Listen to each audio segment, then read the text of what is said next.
국장님 어제 또 화제가 되셨습니다. 아니, 뭐, 조선일보의 네. 인터넷판에 우리 국장님하고 저 김용민이가 대화 나눈 내용이 보도가 됐는데 뒤늦게 네. 그걸 두고 저기 여성단체 쪽에서도 무슨 성명 같은 걸 내고 말이죠. 우리 국장님을 비판하는 내용으로 말이죠.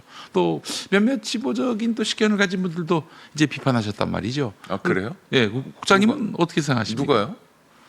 뭐 있는 것 같은데 뭐. 네, 네. 그 여성 정치 네트워크라는 단체에서 성명을 냈더라고요. 네네네. 저 개인에 대해서. 네네네. 뭐 영광이라고 생각하는데 어. 그래서 너무 궁금해서 이런 조직이 있었구나 네. 찾아봤어요. 네. 그랬더니 신지혜 씨라고 그 양반 조직이에요. 녹색당 하다가 국힘 들어가 그 윤석열 품 안에 안긴 분 아닙니까? 네. 그분이 만든 조직이더라고요. 아, 그래요? 그래서 오지랖도 넓구나. 그런 분들도 나를 관심을 가져주시는구나. 그래서 근데 흥미로운 게 이게 네. 우리가 방송한 지가 일주일 전 아닙니까? 네네네. 뉴시스에 그런데 어제 보도가 났어요. 그러니까 통신사인 뉴시스에서 보도한 거고 네. 그걸 여러 언론이 받은 겁니다. 뭐 제가 조선만 받은 게 조선일보 걸 아니라 봤군요. 네네 뭐 중앙도 받고 뭐 되게 문화 뭐 여러 언론이 받았는데 그러니까 저는 뭐 그 내용에 대한 관심보다는 조진웅 배우에 대한 대중의 관심이 있으니까 네. 그거를 활용하기 위해서 네. 그냥 인터넷판 기사로 이렇게 썼던 것 같아요. 이게 그러니까 흥미 위주로 다룬 거고요. 조진웅 하면 클릭하니까. 네네네.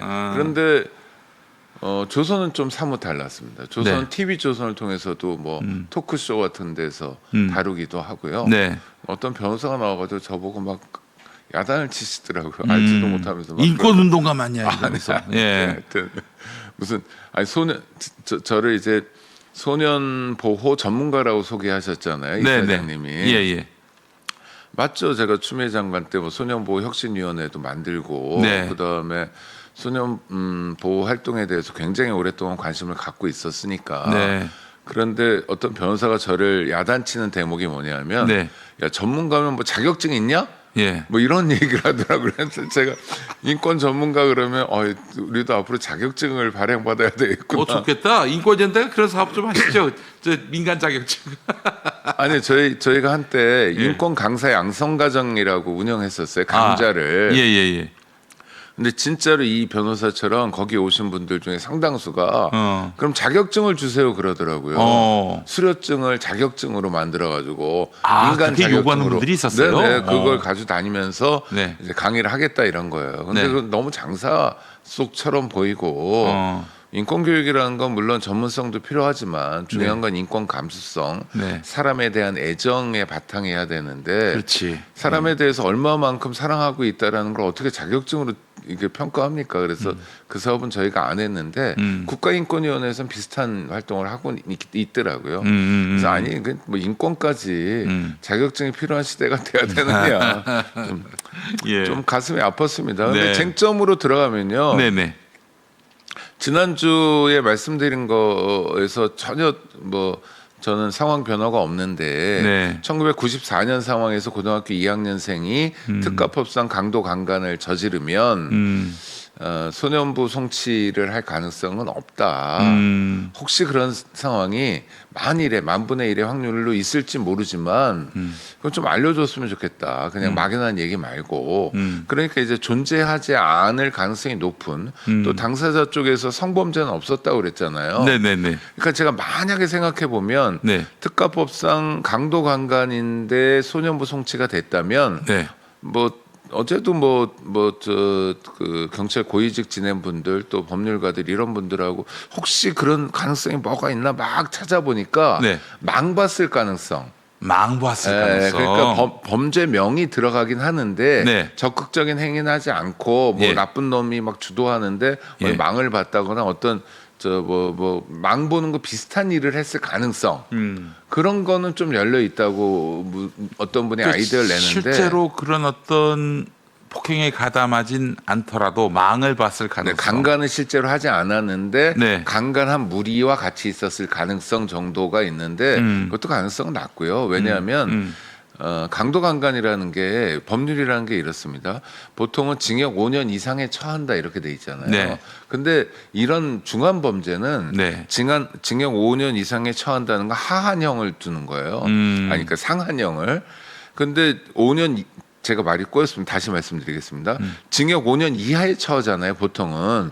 그러면 상한형을 두는 거예요. 네. 캡을 씌우는 건데 그렇지. 이 강도강간 같은 경우 어떻게 하냐 하한형을 둡니다. 아. 5년 이상에 처한다요. 근데 네. 강도강간 그 밑으로는 형을 내리면 안 된다. 실제로 어떻게 하냐면 10년 이상입니다.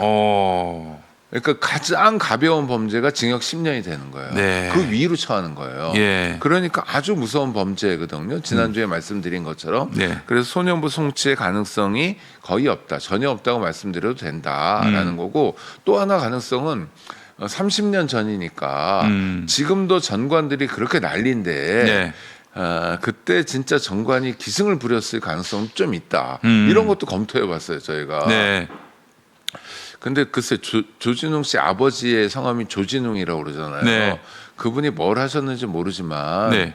예를 들어서 정말 세상을 들었다 놨다 할 정도로의 뭐 권력과 금력을 가지고 있어서 어마어마한 정관들의 서비스 대법관 출신 한 2명 데려온다든지 네. 이런 걸 받았으면 모르지만 그런 가능성도 매우 낮고요. 예. 지역도 부산이었고 부산에 아무리 뭐 호텔 한 5개쯤 갖고 있는 유지가 아닌 다음에는 그건 어려운 일 아니었나. 그러니까 이제 가능성이 굉장히 없는 거고요. 네. 이 얘기에 대해서는 사실은 디스패치가 얘기를 해야죠. 네. 우리가 특가법상 강도강간이라고 한 이유는 네. 무엇 때문이다. 네. 이를테면 판결문을 봤다.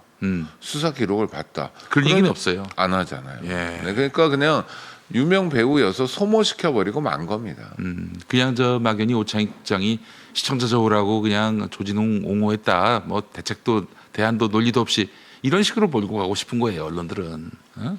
아니 그러니까 대부분의 언론은 그냥 객관적으로 썼어요. 우리 네. 인터뷰 내용을 네. 그냥 받아쓰기 정도로 썼어요. 근데 이제 나부랭이들이 조선은 좀 다르죠. 우리는 달러 이런 거죠. 그러니까 이제 끼리끼리 옹호한다는 논리 프레임을 만들고 싶은 거예요. 그러니까 예를 들면 좌파 진보 그 사람들이 볼 때 어떤 그런 세력이 존재하잖아요. 네. 그 사람들은 이사장님과 저 같은 사람은 우리끼리 진 범죄에 대해서는 네. 굉장히 관용적이고 예. 뭐 이렇다 내로남불이다. 그러나 만약 조진웅 배우가 국힘 계열이거나 그러면 다 달려들어서 물어뜯었을 거다. 뭐 이런 얘기를 하는데 네, 적어도 제가 오창익 국장님하고 대화를 나눠봤는데 네. 이분에게는 기준과 원칙이 있어서 동등하게 동일하게 적용할 뿐이지 예를 들면 우리 편이라고 봐주고 남의 편이라고 막 짓밟고 그런 분은 아니에요. 그래서 사실 오창익 국장님이 비난도 많이 받아요. 우리 그럼요. 편으로부터. 아니, 예. 제가 민주노총 위원장을 사퇴시킨 민주노총 성폭력 사건이라는 게 있었어요. 예. 그 대리인이에요. 제가 피해자의 대리인. 남성이 그런 일 하는 거 드물죠. 예. 또 민주노총이라는 건 굉장히 중요한 조직이잖아요. 그렇죠. 진보에서는 예. 뭐 조선 그쪽 사람들은 뭐 민주노총이 모든 걸 다 해먹는다. 예. 그 뭐 이재명 정부도 민주노총이 끌고 간다 뭐 이런 식으로 비난할 정도로 근데 사실은 전혀 아니지만 노동자들의 중요한 조직이고 조합원 수도 굉장히 많죠. 한국노총과 더불어서. 그렇죠. 아이고. 근데 그 민주노총이 정말 결정적으로 망신당하고 결정적으로 그 충격을 받는 사건에 제가 상대방에 있었거든요. 그런 일도 하고 저런 일도 하는 거예요. 중요한 건 네. 인권 피해자들과 연대하고 아픈 사람들이 좀 덜 아팠으면 좋겠다라고 마음을 모으는 것이지 가해자가 이쪽 편이고 저쪽 편이고 무슨 상관입니까? 네.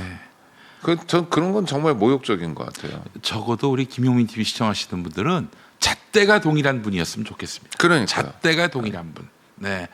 그런 분들이 시청하시는 방송이기 때문에 우리 시청자분들의 이 수준과 또 안목과 그리고 인간에 대한 어떤 애정의 강도가 남다르다고 저는 저 어제 자신합니다. SNS에서도 예. 김병기 원내대표 그만두셨으면 좋겠다 이런 얘기를 했어요. 그 저기 왜냐하면 쿠팡하고- 쿠팡 때문에 국감 앞두고 쿠팡 대표하고 호텔에서 밥 먹는 건 정말 부적절했다. 그러니까 이게 취재에 따라 좀 달라지는데 네. 3명이든 뭐 5명이든 둘 중에 하나인 것 같아요. 3명이면 인당 23만 원이고 5명이면 인당 14만 원짜리 밥을 먹어서 낫다가 아니라 밥이야 좀 비싼 거 먹을 수도 있어요. 뭐 국회의원 오래 하시고 네. 고위직에 계신 분이니까. 근데 문제는 그게 아니라 쿠팡을 사안을 그때 이미 쿠팡은 아주 지금은 더 심각한 상황이었었거든요. 네, 근데 여당 원내대표가 굉장히 일정도 많은 사람인데 네. 여당 원내대표를 만나고자 하는 사람이 얼마나 많습니까? 근데 네. 쿠팡 대표가 그렇게 전관하고 같이 대관하고 같이 만났다는 건 논란이 된 지 굉장히 오래됐는데. 그러니까요. 이거는 정말 책임져야 될 일이라고 생각해요. 네. 그러면 김병기 원내대표 우리 편이니까 우리랑 가까우니까